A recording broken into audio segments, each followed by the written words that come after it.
Hey everybody, it's Sally. I'm coming to you early Saturday morning. The birds are singing, the rooster's crowing, and I'm not at my home. I'm visiting my daughter who lives at Twin Oaks Community, which is an old-fashioned commune founded in 1968. This happens to be their 44th anniversary celebration weekend of the founding of Twin Oaks. It is really like going back in time. It's a wonderful place to visit. It's a great place to live if that's your thing for a season. A lot of young people come through here and spend a few years. Some people live here forever. Um, so it's a really nice mix of old people, young people, children, gay, straight, men that wear dresses just because they can, girls that don't shave their armpits or their legs. It's a wonderful place to visit. And the food is unbelievably wonderful because they are self-sustaining. They grow everything and have cow milk, and that they milk their own cows, and they have chicken eggs, and grow all kinds of wonderful produce. So they also make tofu, which is what my daughter works on with her friends. They produce and sell and market Twin Oaks community foods, tofu, to Whole Foods all around the country. Not quite in California, but almost everywhere else, and lots of other little markets.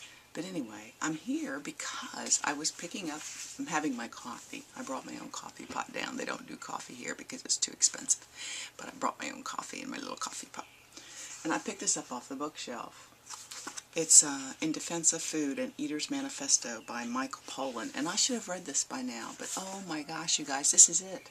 This is the Holy Grail. This is what I've been talking to you about. Please go see if you can't find a copy of this book and read it. It basically starts off in defense of food.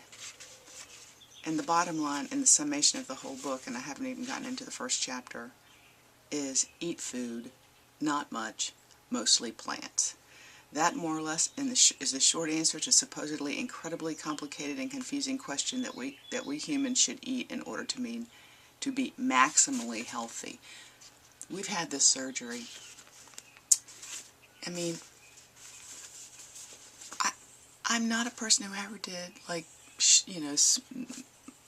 juicing or all that kind of stuff. I mean, people that, just eat raw. I'm not an extremist maybe I don't want to offend those people either. I'm going to offend everybody this morning, I'm afraid. But, folks, we got healthy. We're slender, we're fit, we're active. Think about what you're putting in your body. Don't go back to using canned cream of mushroom soup dumped over tater tots in a casserole, even if it says low sodium and low fat, and think that that's healthy food for you to eat. Please think about the foods that got you where you were, and it wasn't just pizza, it was just eating what the American diet typically is without thinking. One of the big things they say in this book is that food went from stuff that was recognizable, which I've talked to you about before, to things made up by food science with claims on the front of the packages talking about how healthy they are. And he says right up front, if a package is telling you how healthy this stuff is and why, it probably isn't in the first place.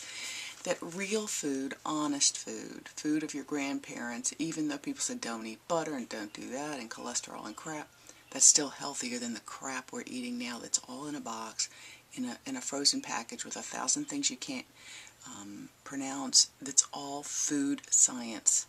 It's not real food. It might have started off somewhere as real food and then something's been done to it. That's what's killing America. That's what's killing the Western diet. That's what's made us all sick and have stuff wrong with us and to be obese.